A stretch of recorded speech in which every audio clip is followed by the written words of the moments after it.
سر یہ جو شلوار ٹخنوں سے اوپر کرنا ہے، ہاں جی، اس کو اللہ کے نبی صلی اللہ علیہ وسلم نے تکبر کے ساتھ مشروط فرمایا ہے، اور پھر سیدنا ابوبکر صدیق نے وہ پوچھا بھی، صحیح بخاری میں کتاب اللباس میں موجود ہے، اللہ کے نبی نے فرمایا تم تکبر کے طور پہ تو ایسا نہیں کرتے۔ اگر کوئی شخص کے دل میں تکبر نہیں ہے اور اس کی شلوار ٹخنوں سے نیچے رہتی ہے، مستحب کی بات نہیں ہو رہی، کیا وہ گناہ کے زمرے میں ہے؟ اگر تو ہمیشہ رہتی ہے تو پھر گناہ کے زمرے میں، اگر وہ کوشش کرتا ہے اس کو اٹھانے کی، یہ شلوار کے بارے میں ہے بھی نہیں، اظہار کے بارے میں، آزار کے بعد اظہار نیچے ہو جاتا ہے، شلوار تو آپ سلائی ہوتی ہے جو کہ نیچے جائے گی نا، ٹھیک ہے، تو اظہار اگر اس کا نیچے ہو جاتا ہے، وہ کوشش کرتا ہے اوپر، اس کا پیٹ بڑا ہے کسی وجہ سے، ٹھیک تو پھر انشاءاللہ مرفوع غلط۔ لیکن سر وہاں تو تکبر کے الفاظ موجود ہیں واضح طور پہ، اس دور میں تو وہاں تو تکبر کی علامت تھی، کپڑا مہنگا تھا، آپ کو پتہ ہے پورا ایک ہسٹری ہے وہاں پہ، کپڑا اللہ کے نبی صلی اللہ علیہ وسلم اکثر ایک چادر میں ہی نماز پڑھتے تھے، تو کپڑا مہنگا تھا، اس کی وجہ سے اس وقت کس کے پاس زیادہ کپڑا ہوتا تھا، تکبر والی بات جو ہے ہر جگہ چلتی نہیں ہے، میں بتاؤں آپ کو، نہیں تکبر سیدنا میں عمر رضی اللہ عنہ مشروط تو کسی کے بارے میں بتاتا ہوں، سیدنا عمر رضی اللہ عنہ کا واقعہ صحیح بخاری میں کتاب المناقب میں، جب زخمی ہوئے نا تو خون دے رہا تھا، جی ہاں، وہ ایک آئے صحابی، وہ ایک آیا لڑکا آیا، نوجوان لڑکا آیا، وہ سارے پریشان تھے، انہوں نے کہا بھتیجا ہوگا، چچا آپ نے تو بہت، ہم سب آپ سے راضی ہیں، یعنی دین کو غالب کر دیا وغیرہ وغیرہ سے کی، جب واپس چلا نا تو اس کی اظہار تخت سے نیچے تھی، تو فرمایا علیہ بالغلام، وہ اس زخمی حالت میں بچے کو واپس لاؤ میرے سامنے، یہ تو ہم خطبے بیان کرتے ہیں، صحیح بات، تو فرماتے ہیں کہ یا غلام ارفع ازارک فإنہ اتقى لربک وانقى لثوبک، تیرے رب کے نزدیک سب سے زیادہ تقوی والی بات ہے، سب اس موقع تک تکبر کر رہا بیچارہ، رو رہے تھے سارے ایسی حالت، ٹھیک ہے، تو بھائی ہم اصل مسئلہ یہ کہ اس کو مطلقاً نہیں کرنا چاہیے، تکبر کی وجہ سے تو بڑا عذاب ہوگا۔ اب اگر کوئی آدمی اٹھاتا ہے،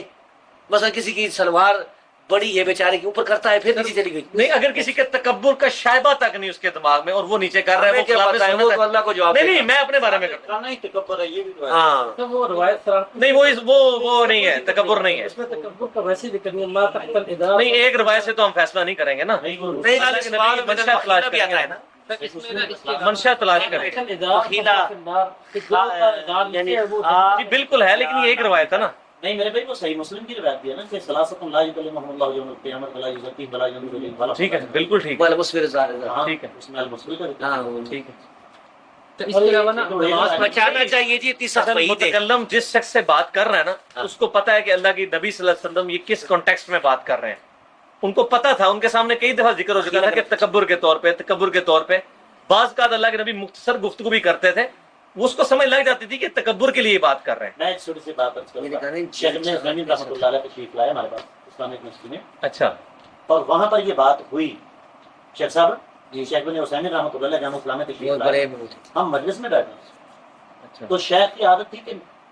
درس کے دوران طلباء سے سوال کیا کرتے، ٹھیک ہے، تو شیخ نے بالکل ذہنی انداز اختیار کیا کہ ایک آدمی تکبر کی وجہ سے نہیں لٹکا تھا، پھر کیا کہتے، تو اس لڑکے نے صحیح بخاری کی حدیث پڑھی، تو کہنے لگے ایک حدیث سے کیا بنتا، دوسرا لڑکا کھڑا ہو گیا، شیخ سے صحیح مسلم کی حدیث کے بارے میں آپ کہیں، تو شیخ اللہ پتہ قسم کا یا حدیث، بہت نیک آدمی تھی، میں نے جو پایا ہے نا ان کی کتابوں سے، حدیث کے ساتھ جو ان کی محبت ہے نا شیخ، فولڈ کرنا جو ہے اسی لیے ہم حدیث میں ترجیح دیتے ہیں شیخ البانی کو، اور تفقہ میں شیخ بن باز اور شیخ ابن عثیمین۔ یہ دیکھیے یہ روایت تو صحیح ہے، اچھا اس کی ایک اور سند بھی، اس کو کیا انہوں نے تو حدیث سے صحیح قرار دیا ہے، لکھا ہے کہ وَإِيَّاكَ وَإِسْبَالَ الْإِزَارِ، خبردار ازار نہ لٹکانا، فَإِنَّا مِنَ الْمَخِيلَةِ، یہ تکبر میں سے ہے۔